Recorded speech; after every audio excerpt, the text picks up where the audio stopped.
Hey guys, welcome back to the podcast. Do I ever have a treat for you today? So many of you reach out to me and say things like, Jamie, you tell me that I can live a great life amongst the extra stress that we have to deal with, but you do not know the crap that we have going on. Or you say things like, I wish I could just let things roll off my back, but I can't. Or how do I prevent the struggles that we're going through from consuming my life and my thoughts? I want to be happy, but we're dealing with so much right now. And I get it, guys. I have been there. But today I have Gillian Mandich on the show, and she is a happiness expert. And honestly, she knows her stuff. She has a PhD. Yeah, a PhD. She is a doctor from Western University in health sciences, and her primary areas of research are happiness and health. She is the founder of the International Happiness Institute of Health Science Research, a top-rated keynote and TEDx speaker. She appears regularly as the resident happiness expert on the social and breakfast television. And guys, her articles are pretty much published. Well, they're published everywhere. So in this episode, we are going to dive into exactly how to achieve happiness when you're dealing with a stressful situation.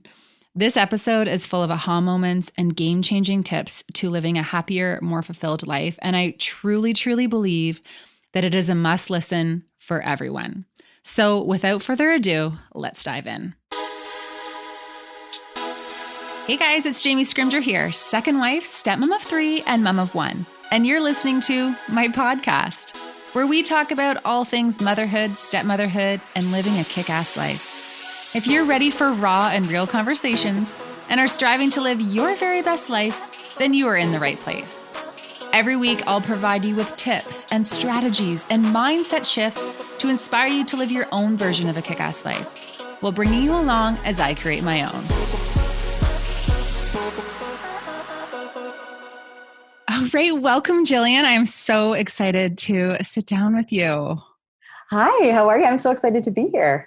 I know, this is amazing. Yeah, I was just offline, guys. I was just talking to Gillian about she used to be the instructor at a yoga studio that I used to attend. And I feel like I would go and get this exercise, get my workout in, and also have this life coach session. I would leave fulfilled, ready to, live a more fulfilled life. So I'm so excited, that however many years that was when I was pre-kids and I could do yoga every single night. That was a different life. Right? Isn't it so cool though, how the people that you meet at certain points in life, you reconnect over something completely different later, but it all kind of like comes together. It's neat how that happens. I know. And it's actually crazy how the people who you remember, right? Mm-hmm. So I remember you vividly because I just really enjoyed those classes, right? And there's so many instructors that I've had at different yoga classes throughout my life, and I don't have that memory. And now here we are having this conversation. So I'm so excited to introduce you to my community. You are a happiness expert, and you are a really happy person. Like, you're just smiling right now. You truly are. You're just such a vibrant, contagious personality. I want to know all about it. Oh, thank you so much. And yes, I am most of the time happy. And for those of you listening, no, I wasn't always this way. And no, I'm not happy all the time. Because I think sometimes, especially I research happiness, and I've been studying it now for, I think, almost 4 years. I just finished a PhD at the end of last year where I researched happiness at Western University in London, Ontario. And since I wish I would have started, I wish I would have measured my happiness when I started researching happiness and then measured it today. Because every single one of us, no matter where we are or no matter how we're feeling right now, we all have this capacity to be happier and to feel happier. And there are things that we can do in order to do that. And that's what my research focuses on. But I also have tried all the things in my research. And so, yes, I am happier than I was before. And no, I'm not happy all the time, because as a happiness doctor, so with a PhD in happiness, I would never tell anybody to be happy all the time, because that's not a realistic goal, nor is it, in terms of healthy psychological functioning, the ultimate goal. So I think that's kind of good to hear. Takes the pressure off, right? Because it's like, if you're not feeling happy all the time, then sometimes you can feel guilt, or like you're not doing enough, or you're doing the wrong things, or you're not, whatever it is. But no, take a breath and know that the goal isn't happiness all the time. Yeah. And, I was just actually talking to my husband, Darren, about this the other day because we'd been through some rough patches just with things that we had to deal with in our life. And we'd had just like, I felt like there was like one thing after another for a while there.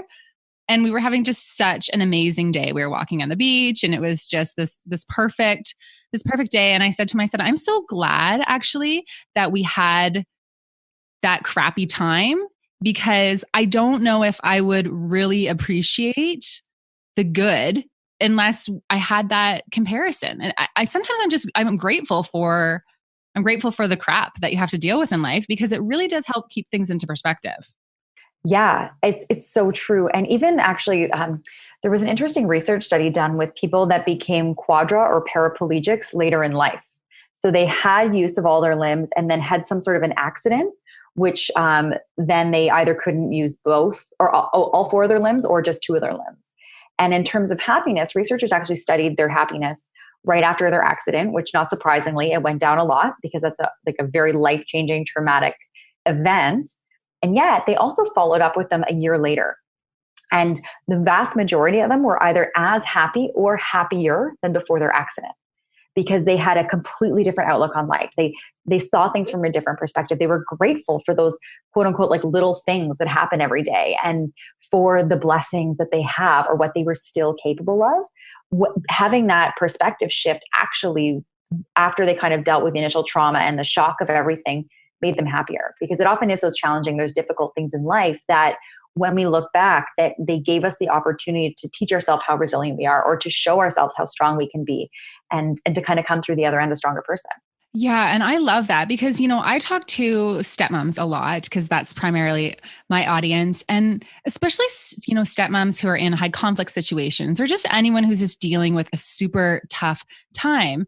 And my whole objective is to show people that it is entirely possible to live a great life and to feel happy and fulfilled in your marriage amongst all of the stressors that come with this role. And there are a lot of stressors and it is hard and there's so much that you have to overcome, but it really does come back to mindset in the way that you view your life. And we talk a lot about gratitude in my community. And I know, like, honestly, Gillian, there was a time in my life when people would talk about daily gratitude practices. And I would roll my eyes and think, wow, this is probably the most annoying, corny conversation ever. Then I started to do it myself and really try to change my outlook on my life and really focus on all the things that I have to be grateful for.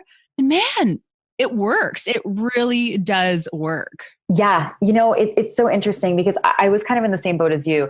When I first learned about gratitude, I thought to myself, what? So I spend 2 or 3 minutes a day thinking about or writing down things that I'm grateful for, and that's going to be like a life-changing thing. Like I just couldn't even conceptualize in the realm of how that's in the realm of possibility.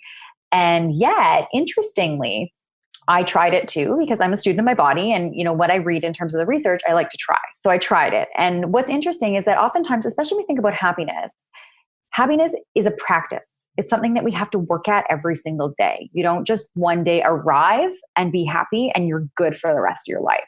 So it's this ongoing practice. And what gratitude does is it kind of allows you to find a way to work your quote unquote happiness muscle all the time because gratitude and happiness are highly correlated. So people that tend to be more grateful also tend to be happier. And what's interesting, so I actually just finished a study at Western University with undergraduate students. And so for the study, what they had, my participants were, so I had undergrads watch YouTube videos every week for 4 weeks. And each week I taught them different techniques to boost happiness. So one of the weeks they learned about gratitude. So we talked a little bit about what gratitude is, that it's basically finding things in your life that you're grateful for, things that you're thankful for, things that you're so appreciative to have around you or to have happened to you or to be a part of your life. And they had to do an activity called 3 great things. So every single day they had to write down 3 great things that happened to them that day. And what does that take? 2 minutes? Not even, right? And yet from the beginning of the study to the end of the study, which was only 4 weeks long, I saw significant changes in their happiness. And not only that, when I asked the research participants at the end, what was your favorite part of the study? By far, out of all the things they learned, gratitude was at the top of the list for the vast majority. So I thought that was kind of interesting. Well, yeah. And it doesn't have to be this big to do, right? And it doesn't have to be these huge things that you're grateful for, because I know so many people are that we're in the trenches right now, Jamie. There is so much going on that I don't know what I have to be grateful for. My stepkids are driving me nuts, or my husband's ex-wife is whatever, conflicts going on there. My relationship is struggling. But when I write my list in the morning, and I try to write 5 to 10 things that I'm grateful for, I wake up before the house and I have my coffee in peace and I just kind of like do my journaling. It's just become my morning routine. And it's not a big thing. It's, I will say I'm grateful for the fact that no one's speaking to me right now and I'm having this peaceful time by myself. Or I'm grateful that, my daughter was happy last night after school. Like literally the tiniest little things can make all the difference in your day. Because you're always thinking, when you're writing it down, you're always thinking about things to be grateful for, because it changes your mindset throughout the entire day. Yeah. And what's interesting is that our brains are actually not wired for positivity or to look for gratitude. We actually have to do work to make that happen. So our brain evolutionarily was designed to have us survive. So we need food, we need shelter, and we need to be able to reproduce and pass on our genes. Like that's sort of the goal from a physiological perspective in our brain's mind, if that's a thing. And what happens is that's how it's wired. So if we want to think differently, we actually have to do work to change our thinking. And so, for example, like if someone gave you 10 compliments today, told you 10 wonderful things about you, and one person said a negative thing, at the end of the night, when you're laying in bed and you put your head on the pillow, what's the one thing you're going to think about? The crappy thing they said. Exactly. That's our normal human behavior, because that's how our brain is wired. And so we actually have to override that and think, no, like don't think about that. Think about these 10 great things. And so what gratitude does is it gives us this amazing opportunity to start rewiring our brain to see things from a more positive lens, to see what is the good in the world as opposed to looking for the bad. And when you start to practice gratitude, what you'll notice, I don't know if you found this, but when I first started practicing gratitude, so I would write down every day 3 things that I was grateful for. Then I started noticing what I was saying to my friends or to my family, or even just in everyday life. I started talking about gratitude to be like, wow, I'm so grateful that there's no lineup here today. Or you start to see more of it, because what you focus on, it tends to expand. And once you start to see things, you see more of that. And so that's kind of the cool piece of gratitude, is that it goes from beyond just taking a minute or two to write down what you're grateful for into being sort of a hard wiring, changing how you see the world. Yeah. Have you read the book, The Compound Effect by Darren Hardy? No. Okay. No. So I'll have to add it to my list. Good. Yeah, I'm going to add it, and I'll link it below this podcast. So it's all about how the little things that you do throughout your day, how they add up and compound into the type of life that you live. And he talks about just the little tiny choices. And he was in one of the chapters, he talks about his relationship with his wife. And in that chapter, he was saying, my relationship was good, but I just felt like it wasn't as good as it could be. So I was working on something. So what he did, and I read it a while back, so this might not be exactly what he did, but every single day he wrote out something that he loved or appreciated about his wife. So every day, so he was searching for something. And I don't know if he told her every single day or if he gave it to her as a gift later on, but he talked about he did it for an entire year. And he said his relationship drastically improved, because instead of looking for the things that his wife was doing that bothered him, he was looking for all of the things that were great about her, and he was constantly seeking them out and then constantly feeling more grateful for them. And it just was this compound effect that totally transformed his relationship. So I have an online program that I used to run, and I would have people in the program, stepmoms, look for a positive thing in their partner every single day and write it down. Because when you see the positive, you're looking for more positive. It really is it's just this cumulative effect. And I also feel like when I'm talking to stepmoms who say they just don't really like their stepkids, like their stepkids, they're not driving with them, or they're struggling with their relationship, or even other people in their lives, I tell them, there's good in everyone. There really is. It's sometimes when you're in like a really stressful situation, you got to dig really deep to find it. But looking for that type of stuff, it changes your relationships. It changes your outlook. It's just, yeah, I could go on and on about gratitude. It's so true. And what I love about that was, even when we were talking about that negativity bias, especially with with your partner where you see them day to day, sometimes we can get comfortable. And even if we think great things about them, to actually make an effort to tell someone, that's a huge piece. And so even for myself, often like even when I was a yoga teacher, for example, I go and I teach a class and then you leave. And usually the people that loved your class, they leave and they're all zenned out and they leave and they loved your class, but you never would hear about it because they were just so happy. Usually you'd hear about the people that didn't like something or something, whatever it is, that's what you'd hear. And so I think it's a good reminder to go even beyond the pages of writing down what you're grateful for, and to, in your life, whether it's your partner, whether it's your stepkids, whether it's your kids, whether it's a friend, family member, whoever, to actually take the time to say out loud or to send a message or to write a note to tell them that. It kind of takes things even a step further. And I mean, I actually, sometimes I'll set an alarm on my phone, and when it comes off, I'll text someone I know something they're grateful for, totally random out of the blue. And the amount of times I've gotten a message back saying, thank you. Oh my gosh, that came. I was having such a bad day, because we're not used to just sending messages telling people things we like about them. Right. And so it's kind of a cool practice if you want to make somebody's day. And then also it can help to boost your mood too by doing that. Oh my gosh. So good. So on top of gratitude, what types of habits do happy people have that not so happy people don't have, if you will?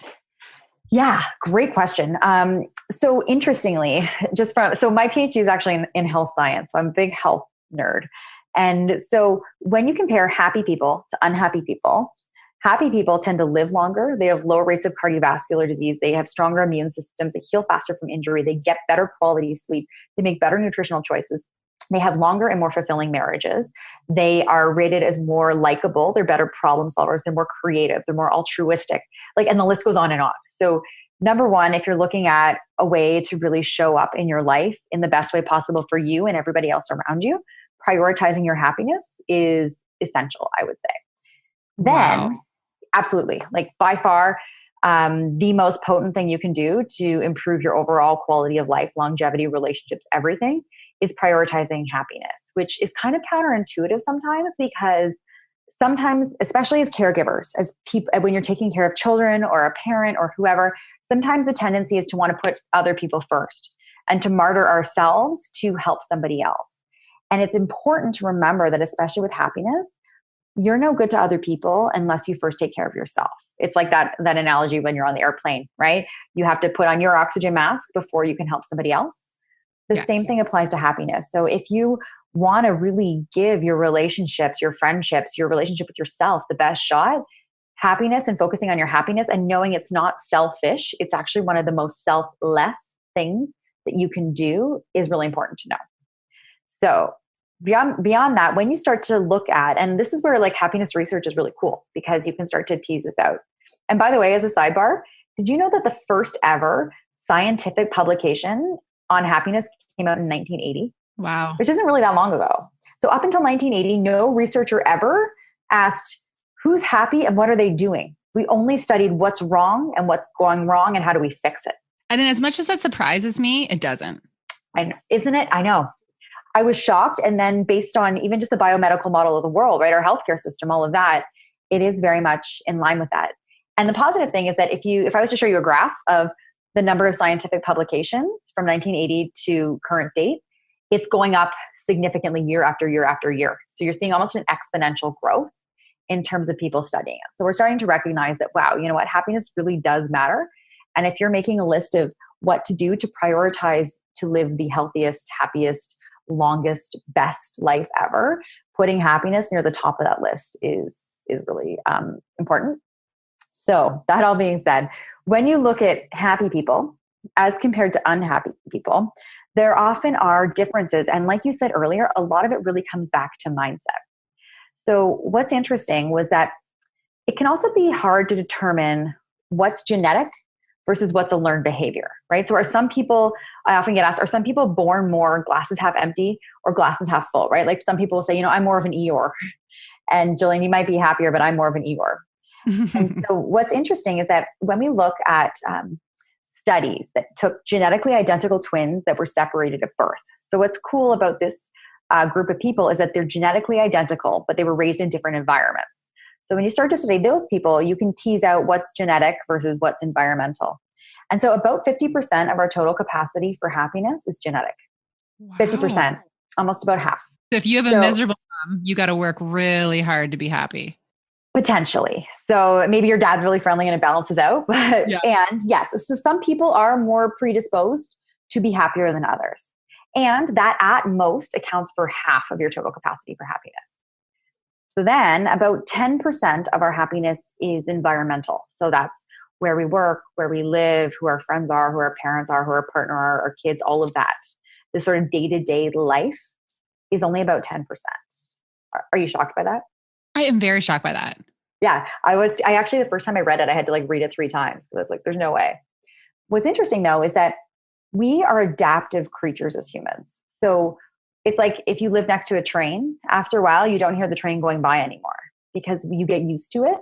And so while we think the day-to-day things in our life may impact us significantly, when you look in terms of the research, we as humans are actually not really that good of judges at how impactful things are on us. And we tend to think there's this thing called like the spotlight effect, where we think sort of everything's about us. And we all have this, just like we have that negativity bias, we have this bias programmed in our brain. And so even though we may think that our day-to-day things are stressing us out and stuff, and absolutely they are, in terms of the effect on our body and on our happiness, it's not nearly as profound as we might think. So the cool part is that so we have 50% genetics, 10% environment, there's still 40% left. And that 40% is the part that my research focuses on. That's the part that's a skill-based learned behavior. So above what we were born with, above where we live, where we work, each and every one of us have a huge opportunity to significantly impact our happiness. And as happy or unhappy as we're feeling right now, we all have the capacity to be happier. And a huge chunk of that is within our control. And so that's where when you think about, okay, well, you can look at life circumstances or all these different things that are causing us to maybe not feel as happy, to know that we can actually go in and we can make different decisions and try different things like practicing gratitude, for example, that can significantly impact our overall happiness. Yeah, that is just so, I've always known that. I'm always like talking about you don't allow other people's actions to control you, like you are in charge of your own life and all of those things. And I firmly believe it, but just hearing that stat, that's crazy. That it just proves it's all true.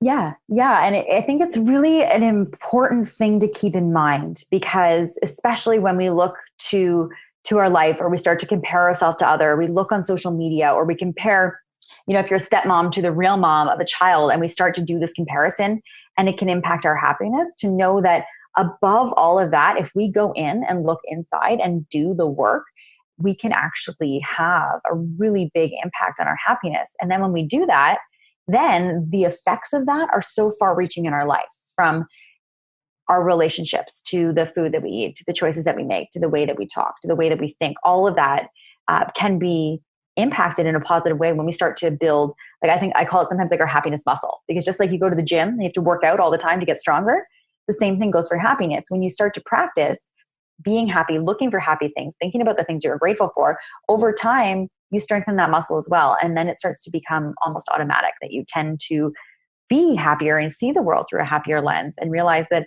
yeah, there are a lot of bad things that happen in our world. And there's a lot of things that we don't have control over. And there are a lot of things that we do.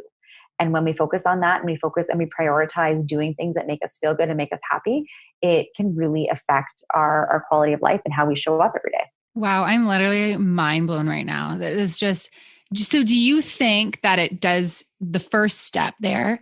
If you feel like you are in the trenches, or you feel like you are dwelling on the negative and just kind of are ready to switch your mindset, would you say the first step in doing that is gratitude? I would say the first step, gratitude is a huge piece. And before you can even get to that, awareness, right? Oftentimes in my research, I'll say to someone, what makes you happy? And on the other end, the person will sit there and they'll have to think about it, or they'll start racking your mind. And even right now, like if you think about it, like what makes me happy or what makes you happy? We often don't actually take the time to pay attention to what makes us happy. And it's actually harder than you would think to come up with a list of things that make us happy, because we don't tend to think about it as much. And the other piece of it is, like, for example, we were never taught how to be happy formally, right? Like even in school, you learn math, you learn science, you learn geography and history, but no one ever actually teaches us how to be happy. Or even when you say like, have a happy holiday or have a happy birthday, what does that even mean? How do you do that? It doesn't just happen. So we're not really equipped with the tools to be happy. And so we actually have to learn and try different things and figure out for each and every one of us, what are the things that make me happy? So the first step is answering that question for yourself, starting to think about what are the things that make me happy? Because once you know what they are, then you can start to incorporate more of that or do things more often. And things that don't make you as happy, you can start to do less of them. So in that, that's where gratitude would fit in, because gratitude is probably for most people something that makes them happier. And so you can start to practice that to build that happiness muscle. Wow. Yeah. And that's true. Darren and I were just talking last night, actually, because we were just kind of planning. We love to plan our life. That's just our thing. I'm the same. I just love to plan what my next 5 years is going to look like. And I was saying to him, I'm really starting to realize that in my life, I love quiet and I love peace. And I love those mornings when we can have coffee together and just that space in my calendar. And I don't think until recently I realized how happy even those simple moments in my life make me feel. And we often will get so caught up in, oh, I would feel happy if I had this extravagant vacation, or I would feel happy if I, had this great car or Lamborghini. I don't really know, whatever it is that people are striving for. But it really does come down to those simple things, like my morning coffee before children start speaking. One of my favorite times of day. I love that whole, setting my day up for success truly makes me happy. But yeah, I would have never thought about that unless I started this whole process of seeking more of that. Yeah. And what I'm hearing from you is a consistent theme that I hear quite frequently when I do research, which is that the small things are the big things. Yes. And we tend to think in our mind that the big shiny moments are the moments that are going to bring us happiness, whether it's even your wedding day. Like if you think of your wedding day, right, you plan for it for so long, you think it's going to be this amazing life-changing day. And yes, it's good and wonderful. And you blink and it's over. And right. And then you don't have that same lasting happiness. So really those small, and they're not small in terms of impact. They're small in terms of like time or not as like big and grandiose in our mind. Things like having coffee, things like going for a walk with your partner when like to have some quiet from the kids, or right, those little moments, those are the big moments. And the cumulative effect of all those little moments is what add up to a life well lived. It's not those one or two outlier moments, those big, wonderful moments. They're great. And it really is the day-to-day things and the things that we do every single day that end up being our life. And when we look at those and those small moments, those are what add up to the cumulative overall happiness in our life. Yes. Oh my gosh. So good. So say someone's in a really crappy mood. Mm-hmm. So say they're really trying to be happy, but maybe shit just hit the fan today. It's just their life is not good right in this moment. You're not feeling good. What would you suggest they do to bust out of a bad mood? This is a big one. And I say this, and I'm talking to myself more than I'm talking to anybody else, because we all know what it's like to have bad days. And sometimes when you're in it, it's a totally different situation than when you look back, right? And so for myself, I know what works for me is sometimes, so I've started to pay attention to, and to answer that question for myself, what are those things that make me happy? And so if I ask myself, what are the things that make me happy? A couple things that do that for me are, one, being in nature. I love being in nature, going for a walk, doing yoga. Those for me are some of the big things. And so sometimes if I'm in a bad mood, or even if I've been working at my computer all day and I'm just kind of like, feeling blah, I might not, like the last thing I want to do in the world is get up and go for a walk or go to yoga. And I actually have to force myself to do it. So it's not a question of do I want to do this or not? It's that I do it regardless. And that's the willpower piece, where sometimes when you're in a bad mood, especially, you're really not going to want to do something. And you have to choose it anyway. Because sometimes, like, if you don't feel like it, too bad, do it. Because it's just like, you never leave the gym after a workout and regret having the workout. It's just the getting there part. Or whatever it is for you, honestly, it's like, suck it up and do those things that for you make you happy, because it starts to shift your mood a little bit. And you'll know what those things are for you that are the most potent, and they're different for everybody. The other thing is, have you read Man's Search for Meaning? Have you heard of that book? No, but You're so happy I'm going to read anything that you want me to. So, okay. It's a great book. I love it. I highly recommend it. It's by Viktor Frankl. He's a medical doctor who lived through the Holocaust. And so the first half of the book is actually him sharing his experience through the Holocaust. He actually lost his pregnant wife in a concentration camp. It's not a book to read before bed. It used to give me nightmares. And through all of this book, when you get to the end and you read how the author, Viktor Frankl, thinks and how he's had these tragic, horrible, graphic, traumatic things happen. And at the end of it, his psychological functioning and his thinking and his perspective has really changed my life. And one of the biggest things that came from that book is he talks about, I'm paraphrasing the quote, essentially he says, like, in between stimulus and response, there's a pause. And in that pause, in that gap between the stimulus and the response, that's where our power is, because we may not be able to control what happens to us, but we always have control over how we respond to things. And so whether we're having a bad day or something bad has happened or we're in a bad mood for no apparent reason, that's the stimulus. And then we have this pause where we get to choose our response. And we can sit there and we can wallow in our bad mood and we can let it spiral down that path, or we can choose to do something to sort of shift the needle. And so that's what I always come back to, that, okay, I have an opportunity here to control how I'm going to respond. And do I want to keep feeling this way? No, I don't. And so it kind of is that self-tough love in terms of just doing it. And once you start to shift, it's like, when you're in a really bad mood and then like everything starts to bother you, but then as soon as you start to kind of shift out of it, then like the sun looks a little bit brighter and traffic lets up a little bit or whatever it is. It's really that figuring out for ourselves, what are those things that we can do that are going to shift our mood, and then doing them even when we don't feel like it. Kind of like you said choose it. You have to choose it. You have to choose to live a good life. You have to choose to be positive. You have to choose to look for the good in people. And it really is, it sounds so cheesy. And I know there's people in their life who just aren't in that place yet to really grasp it. And that's okay too. We're all kind of on a different journey and we're all kind of at different places in the way that we look at our stressors. But it really does, at some point in your life, you will realize it does come back to choice. Yeah. And that can be a really hard thing to hear. It's still, for me as a happiness researcher who studies it and has seen it in the data, some days I find it hard to hear. That's part of being human. And part of being human is having days when we're angry, having days when we're frustrated, having days when we're sad, having days when we're excited and we're joyful and we're content. Knowing that all of these emotions, that's what creates the human experience. And in terms of healthy psychological functioning, the goal isn't to eliminate feelings of anxiety and depression and all of that, or to never feel those things, because the only people in this world that do not have the capacity for happiness are dead people and psychopaths. So you're not dead right now and you're not a psychopath. So we all have the rest of the spectrum of human emotions that is part of our life. And I think that knowing that, what happens is the question becomes, yes, feel whatever it is that you're feeling and don't marinate in those emotions, because that's when you get into trouble, right?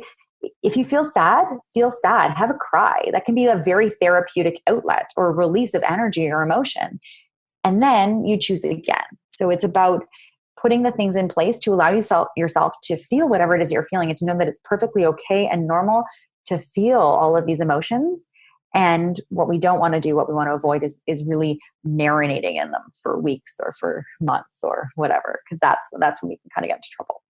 Yeah, I often say it's okay to get in a bad mood. It's okay to be angry and resentful. Just don't pack up and stay there. Sometimes it's even give yourself a time limit. Say, I'm going to be real pissed about this for about half an hour, and then I'm going to choose different. And it's not like all of a sudden the half an hour is up and you're, okay, now I'm happy. It's not, it doesn't work like that. At that point, you have to choose and choose and choose until it becomes this habit and it changes your whole perspective. Oh, it's so true. And things can even get complicated when you have different people in your life, whether it's an ex-wife or a family member or someone where you have these people in your life that they're not going anywhere anytime soon. And especially when those people, every time you see them, they trigger you or they put you in a bad mood. It comes down to really looking at your life and accepting certain things for how they are, because there are things in our life we can't control and there are things that we can. So if someone, for example, say you have an ex-wife that the ex-wife of your husband just drives you absolutely nuts. Every time she says something, if you get mad and frustrated, then that's what you're going to do every single time. And is that really the life that you want to live? Whereas if you can just see them for who they are, create some space. And this is easier said than done. And it's a practice, an ongoing practice. And we can still choose to kind of tone down the focusing on those bad and just accept, or not just accept people for who they are and not let it irritate us, because we only have so much energy in a day. And if we want to show up in the best way possible for our partner, for our kids, for our friends and family, and we choose to leak energy to these different places, then really, if we think about it, we're taking that energy away from other things. And so even having that cognitive shift and recognizing that people are going to be people and we're not going to agree with everything that people do, and that's okay. All we can do is control our response, and we can control how we see things and what we allow ourselves to react to. Oh, yes. Get out of my head, Gillian. It's like everything that I could talk to you forever. Thank you so much for coming on the show. You are, you know what, you are a joy. And I literally could talk to you all day. So what I'm going to do is I'm going to link all things Gillian below. Can you send me the link to that book too? Yes, I will. Yes, I'm going to link that and link everything to do with you. And so thank you so much. Oh, thank you for having me. I love the work that you're doing. And I think, actually, so one last thing just before we go that I think you and your community would really find interesting. So an 80-year longitudinal study from Harvard found that the number one predictor of long-term health and happiness was social connection. So having conversations, connecting with people, whether it be online or in person, but really making an effort to do that. And listening to podcasts and having these conversations is a great way for like-minded people to connect. So I celebrate you for what you're doing and what you're building and your community, because by having that connection to those people, you're impacting your life and your life if you're listening right now, and the life of those around us. And that's really how we start to move the needle. So you're a leader in that. I celebrate you for that. Oh my gosh. Thank you so much. You just gave me chills. All right, guys. Thank you so much for tuning in, and I will chat with you next week. Okay, guys, if you like this podcast, please do me a little favor. Take a second and subscribe on iTunes, and then screenshot this podcast, give it a share in social media, and tell your friends what you think. And hey, don't forget to tag me so that I can thank you for helping me spread the word. Thanks so much, and I will talk to you next week.